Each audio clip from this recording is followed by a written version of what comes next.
بسم اللہ الرحمن الرحیم اللہم صلی علی محمد و آل محمد۔ آج کی اس ویڈیو میں ہم اس سوال کا جائزہ لیں گے کہ کیا یا علی مدد کہنا شرک ہے، کیونکہ بہت سارے لوگوں کے ذہنوں میں اس بارے میں کنٹروورسی پائی جاتی ہے۔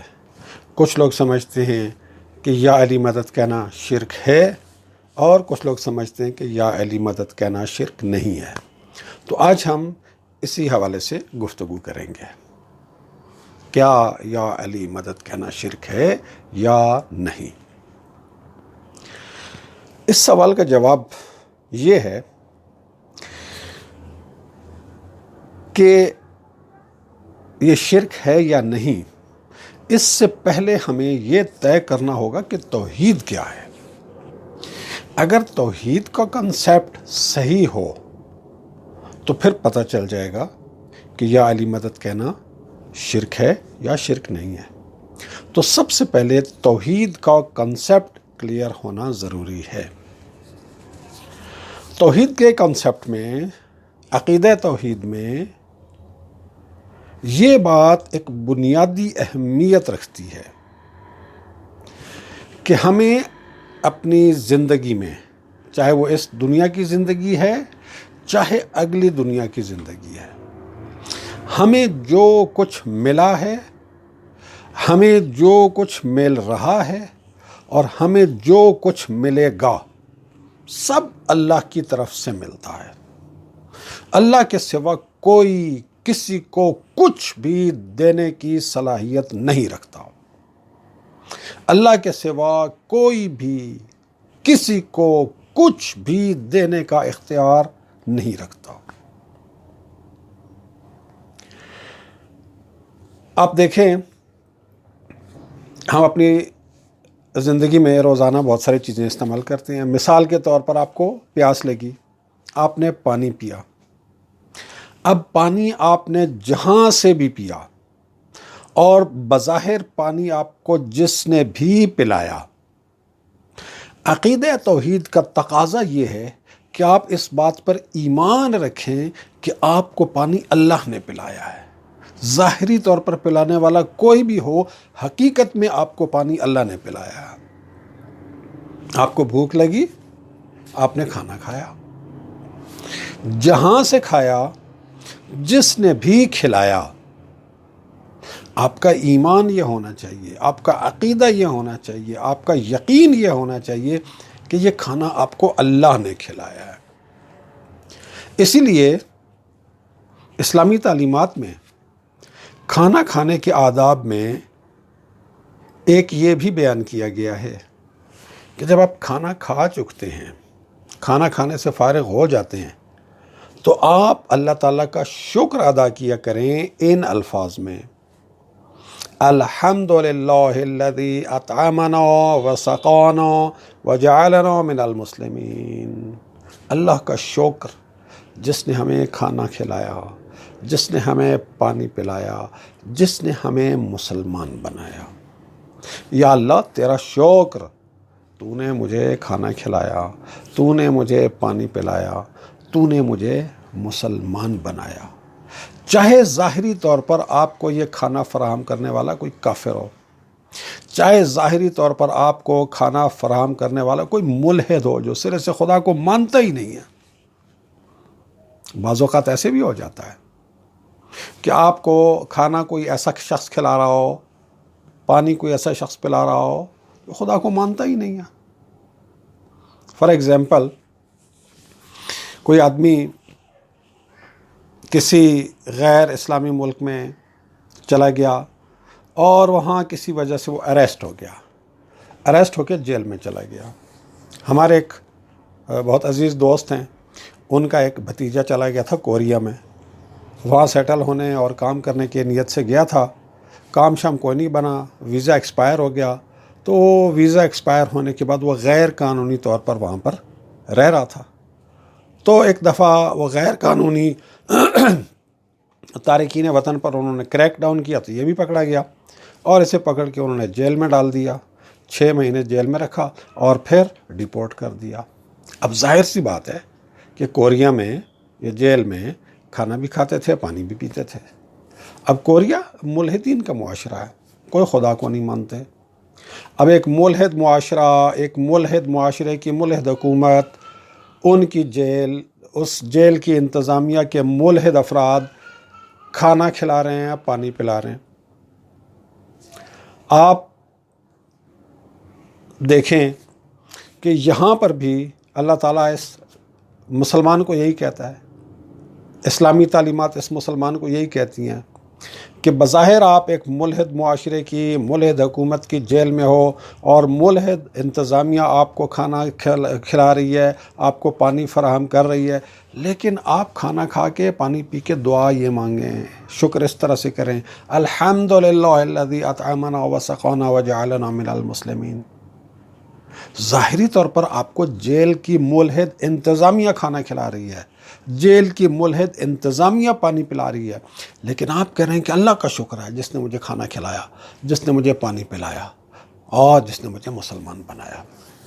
تو عقیدہ یہ ہونا چاہیے ہمارا کہ ہمیں جو کچھ مل رہا ہے، بظاہر جس وسیلے سے مل رہا ہے، حقیقت میں ہمیں دینے والا اللہ تعالیٰ ہے۔ لیکن اگر انسان وسائل کو اور ذرائع کو مستقل سمجھنے لگ جائے اور یہ سمجھے کہ یہ جس نے مجھے پانی پلایا ہے اصل میں یہی پانی پلانے والا ہے، یہ جس نے مجھے کھانا کھلایا ہے اصل میں یہی کھانا کھلانے والا ہے، یہ جس نے میری مدد کی ہے، میری مشکل برطرف کی ہے، اصل میں یہی مدد کرنے والا ہے، اصل میں یہی مشکل برطرف کرنے والا ہے، یہ عقیدہ ہو تو پھر یہ شرک ہو جائے گا۔ اللہ تعالیٰ نے قرآن مجید میں سورہ یوسف کی آیت نمبر 106 میں اللہ پر ایمان لانے والے مشرکوں کے بارے میں ایک بات کیا ہے، وَمَا يُؤْمِنُ أَكْثَرُهُمْ بِاللَّهِ إِلَّا وَهُمْ مُشْرِكُونَ۔ یہ جو اللہ پر ایمان لانے کے دعوے دار ہیں، یہ جو اللہ پر ایمان لانے کی بات کرتے ہیں، یہ جو اللہ پر ایمان لائے ہوئے ہیں، ان کی اکثریت کی حالت یہ ہے کہ یہ مشرک ہیں، ایمان لانے کے باوجود مشرک ہیں، ایمان لے آئے ہیں اللہ پر ایمان لے آئے ہیں، اس کے باوجود مشرک ہیں۔ اب یہاں سوال کہ ایک آدمی اللہ پر ایمان لے آیا، لا الہ الا اللہ کہتا ہے، اشہد اللہ الہ الا اللہ کہتا ہے، اور پھر بھی مشرک ہے، تو کیسے مشرک ہے؟ تو کسی شخص نے امام جعفر صادق علیہ السلام سے اس آیت کے بارے میں یہی سوال کیا کہ بندہ اللہ پہ ایمان لے آیا ہے تو پھر وہ مشرک کیسے ہے؟ تو اس آیت کے ذیل میں حدیث ہے امام جعفر صادق علیہ السلام کی، تفسیر نور الثقلین کی جلد نمبر 2 صفحہ نمبر 276 میں۔ اس کا مفہوم آپ کے سامنے بیان کرتا ہوں، عربی نہیں پڑھتا ہوں۔ تو جب پوچھا گیا امام علیہ السلام سے کہ اس سے مراد کون لوگ ہیں، ان مشرکوں سے مراد کون مشرک ہیں جو اللہ پر ایمان بھی لائے ہوئے ہیں اور اس کے باوجود مشرک ہیں، تو امام جعفر صادق علیہ السلام فرماتے ہیں کہ اس سے مراد وہ انسان ہے، وہ شخص ہے جو یہ کہتا ہے کہ اگر فلاں نے میری مدد نہ کی ہوتی تو میں ہلاک ہو جاتا، اگر فلاں نے میری مدد نہ کی ہوتی تو مجھ پر فلاں مصیبت آ جاتی، اگر فلاں نے میری مدد نہ کی ہوتی تو میرا تو خاندان ہی تباہ ہو گیا ہوتا۔ پھر امام علیہ السلام فرماتے ہیں کہ یہ شخص مشرک اس لیے ہے کہ اس نے کسی اور کو اللہ کے ملک میں، اللہ کی حکومت میں، اللہ کی حاکمیت میں، اللہ کے اختیار میں شریک سمجھ رکھا ہے، جو اس کو رزق بھی دیتا ہے، جو اس کو فائدہ بھی پہنچاتا ہے، جو اس سے نقصان کو بھی دور کرتا ہے، جو بلاؤں اور پریشانیوں کو بھی اس سے برطرف کرتا ہے۔ یہ اللہ کو مانتا ہے، اللہ کو ماننے کے باوجود یہ دوسروں کو مؤثر سمجھتا ہے۔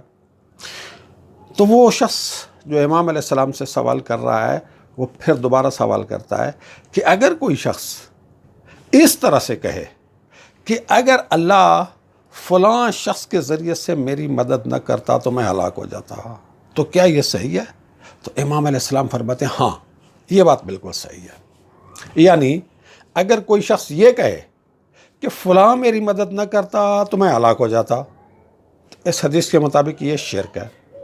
لیکن اگر یہ کہا جائے کہ اگر اللہ فلاں شخص کے ذریعے سے میری مدد نہ کرتا تو میں ہلاک ہو جاتا، یہ بالکل توحید ہے۔ تو ہمیں جو کچھ ملتا ہے اللہ کی طرف سے ملتا ہے، بظاہر اس کا وسیلہ کچھ بھی ہو سکتا ہے۔ آپ کو ایک چھوٹی سی مثال دوں، فرض کریں مولا علی علیہ السلام کا زمانہ حکومت ہے، کوفہ ان کا دارالحکومت ہے، آپ کوفہ میں رہ رہے ہیں، مولا علی کی حکومت میں آپ کو کوئی مسئلہ پیش آ گیا، آپ کو کوئی مشکل پیش آ گئی، آپ نے وہ مشکل مولا علی سے جا کے بیان کی، جو کہ خلیفہ بھی ہیں، حاکم بھی ہیں، ان کے پاس اختیارات بھی ہیں، اور مولا علی نے آپ کی وہ مشکل برطرف کر دی ظاہری طور پہ، ظاہری دنیا میں ظاہری اسباب کے تحت مولا علی نے آپ کی وہ مشکل برطرف کر دی۔ آپ کا عقیدہ یہ ہونا چاہیے کہ آپ کی مشکل اللہ نے برطرف کیا ہے، مولا علی کے ذریعے سے برطرف کیا ہے۔ یا آپ کسی غیر اسلامی ملک میں ہیں، وہاں آپ کو کوئی مشکل پیش آ جاتی ہے، وہاں کا کوئی غیر مسلم افسر آپ کی اس مشکل کو برطرف کر دیتا ہے۔ آپ کو عقیدہ یہ رکھنا ہے کہ آپ کی مشکل اللہ نے برطرف کیا ہے اس غیر مسلم آفیسر کے ذریعے سے۔ یہ آفیسر صرف اور صرف ذریعہ ہے۔ تو اگر یہ عقیدہ رکھا جائے کہ ہمیں جو کچھ ملتا ہے وہ اللہ کی طرف سے ملتا ہے، اور اس چیز کو سامنے رکھتے ہوئے اب وسیلے کے طور پر مولا علی کو پکاریں اور یا علی مدد کہیں، جناب سیدہ سلام اللہ علیہ کو پکاریں اور یا زہرا مدد یا فاطمہ مدد کہیں، تو بالکل بھی شرک نہیں ہے۔ جب آپ کا عقیدہ یہ ہو، آپ کا ایمان یہ ہو کہ مدد اصل میں اللہ نے کرنی ہے، یہ صرف وسیلہ ہے اور یہ ایک ذریعہ ہے۔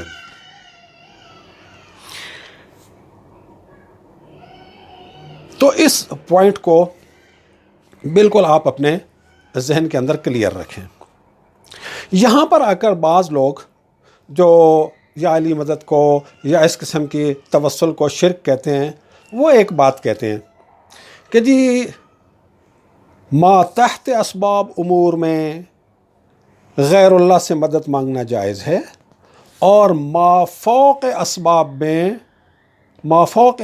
امور میں غیر اللہ سے مدد مانگنا شرک ہے۔ تو یہ بات جو ہے بالکل بے بنیاد اور غلط اور جاہلانہ بات ہے۔ ہم ان لوگوں سے پوچھتے ہیں کہ جناب آپ یہ کون سی آیت سے لے کے آئے ہیں؟ کون سی آیت نے یا کون سی حدیث نے معاملات کی یہ تقسیم کی ہے کہ جی کچھ معاملات تحت اسباب ہیں اور کچھ معاملات فوق اسباب ہیں؟ تو تحت اسباب معاملات میں آپ ایک دوسرے سے مدد مانگ لو، کوئی پرابلم نہیں ہے۔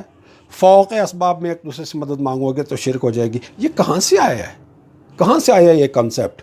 یہ کنسیپٹ ٹوٹلی غلط کنسیپٹ ہے۔ یہ خیال بالکل ایک فاسد خیال ہے۔ یاد رکھیں کہ کوئی چیز بھی سوائے اللہ تعالیٰ کے ما فوق اسباب نہیں ہے، ہر چیز ما تحت اسباب ہے۔ صرف اور صرف اللہ تعالیٰ کی ذات ہے جو ما فوق اسباب ہے، جو اسباب کی خالق ہے، جس نے مختلف کاموں کے لیے مختلف اسباب مقرر کیے ہوئے ہیں۔ وہ ہمیں جو کچھ بھی عطا کرتا ہے وہ کسی نہ کسی سبب کے ذریعے عطا کرتا ہے، کسی نہ کسی وسیلے کے ذریعے عطا کرتا ہے۔ اللہ تعالیٰ ہمیں ڈائریکٹ بغیر وسیلے کے، بغیر کسی سبب کے کچھ بھی نہیں دیتا۔ اللہ تعالیٰ آپ کو روشنی دیتا ہے، حرارت دیتا ہے سورج کے ذریعے سے، رات کے وقت آپ کو روشنی دیتا ہے چاند کے ذریعے سے۔ ماضی میں رات کے وقت آپ کے گھروں میں آپ کو روشنی دیتا تھا دیے کے ذریعے سے، مٹی کا دیا ہوتا تھا، اس میں تیل ڈال دیتے تھے، ایک بتی ڈال دیتے تھے، اسے آگ لگا دیتے تھے، آپ کے گھر میں روشنی ہو جاتی تھی۔ آج اللہ تعالیٰ ہمیں رات کے وقت ہمارے گھروں میں روشنی دیتا ہے بجلی کے بلب کے ذریعے سے، LED بلب کے ذریعے سے، ٹیوب لائٹ کے ذریعے سے۔ یہ ساری لائٹس جو آج ہم استعمال کرتے ہیں، اللہ دے رہا ہے روشنی ان وسائل کے ذریعے سے، ان اسباب کے ذریعے سے۔ اب ایک چیز ہے اسے سمجھنا ضروری ہے کہ اسباب کی دو قسمیں ہیں۔ معاملات سارے کے سارے ماتحت اسباب ہیں، کوئی معاملہ، کوئی مسئلہ ما فوق اسباب نہیں ہے۔ معاملات، مسائل، امور سارے کے سارے ماتحت اسباب ہیں، لیکن اسباب کی دو قسمیں ہیں۔ ایک ظاہری اسباب، طبیعی اسباب جو اس عالم طبیعت میں ہمیں نظر آتے ہیں۔ پانی گرم کرنے کے لیے ہم آگ جلا لیتے ہیں اور پانی گرم ہو جاتا ہے۔ اسی طرح سے کسی چیز کو ہم ٹھنڈا کرنے کے لیے اسے فریج میں رکھ دیتے ہیں، وہ چیز تھوڑی دیر کے بعد ٹھنڈی ہو جاتی ہے۔ یہ طبیعی اسباب ہیں، یہ عالم طبیعت کے اندر ایک نظام بنا ہوا ہے۔ تو یہ جو ہمارا مادی اور طبیعی اسباب ہے، کچھ اس کے اندر ہیں اور کچھ اسباب ہیں جو اس مادی اور طبیعی دنیا سے اوپر، ماورائے طبیعت، یعنی ایک ماتحت طبیعت اسباب ہیں، ایک ماورائے طبیعت اسباب ہیں دونوں اسباب۔ اور جو بھی ہمارے کام ہوتے ہیں وہ یا طبیعی اسباب کے ماتحت ہوں گے یا مافوق طبیعت اسباب کے ماتحت ہوں گے۔ اس کی ایک مثال سمجھ لیجئے۔ ایک شخص بیمار ہو جاتا ہے،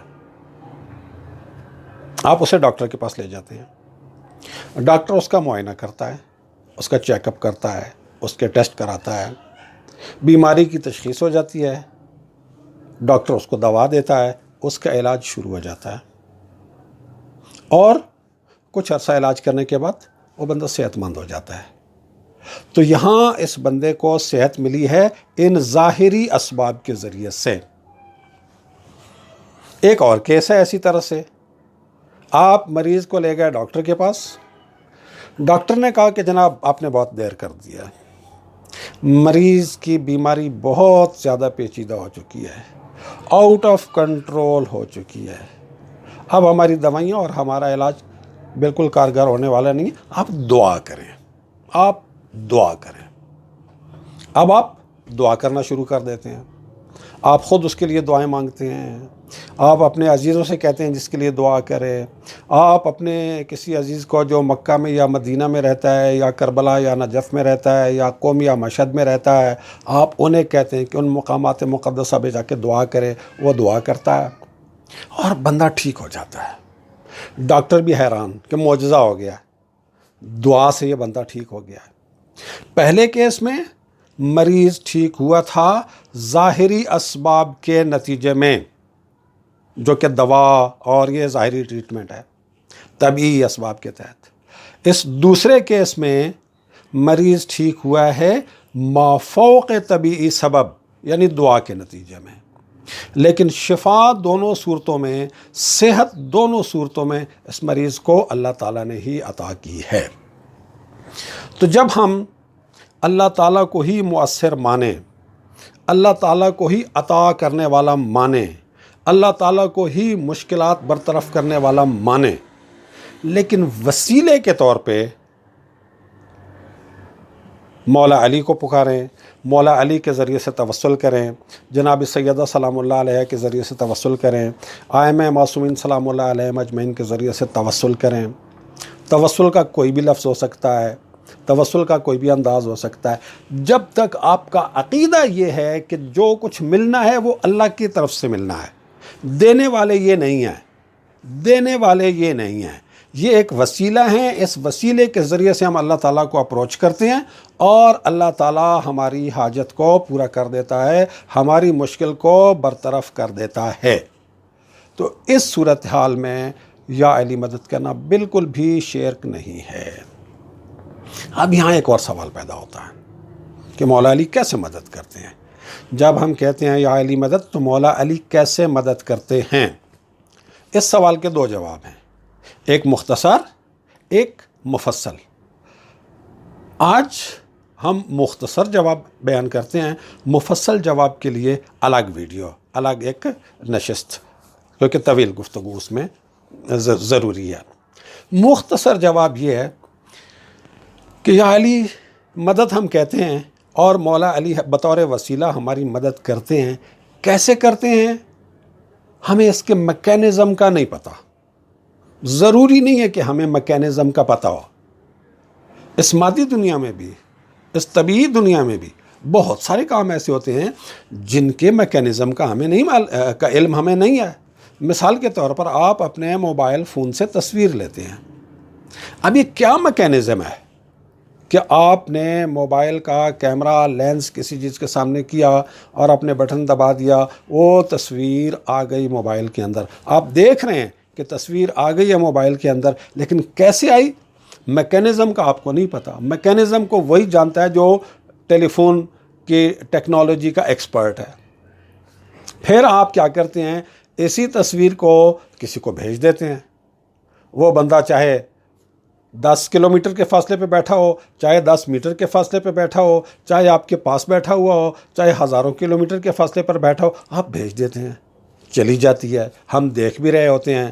کیا آپ نے یہاں سے تصویر بھیجی، امریکہ میں چلی گئی. امریکہ سے اس نے تصویر بھیجی، آپ کے پاس آ گئی. 1 سیکنڈ بھی نہیں لگا، آ گئی آپ کے پاس. یہ آپ نے دیکھ لیا، لیکن کیسے میکینزم کا ہمیں علم نہیں ہے. تو مختصر جواب یہ ہے کہ جب ہم یا علی مدد کہتے ہیں یا امام معصومین سلام اللہ علیہ اجمعین سے مدد مانگتے ہیں توسل کے طور پر، اور وہ وسیلے کے طور پر ہماری مدد کرتے ہیں، تو وہ ہماری مدد کرتے ہیں، لیکن کیسے کرتے ہیں اس کے میکینزم کو ہم نہیں جانتے. لیکن قرآن شریف اور احادیث کی روشنی میں ہمیں کچھ ایسی چیزیں بھی سمجھ میں آتی ہیں کہ یہ میکینزم کس قسم کا میکینزم ہو سکتا ہے. تو اس پر انشاءاللہ ہم اگلی ویڈیو میں آپ کے ساتھ بات کریں گے. اللہ تعالیٰ آپ کو اور ہم سب کو توحید اور توسل کو سمجھنے کی توفیق عطا فرمائے. توحید اور توسل کے درمیان جو لائن ہے اس کو سمجھنے کی توفیق عطا فرمائے، اور ہمیں محمد و آل محمد کے وسیلے کے ساتھ اللہ تعالیٰ کا اچھا بندہ بننے کی توفیق عطا فرمائے. والسلام علیکم ورحمۃ اللہ وبرکاتہ.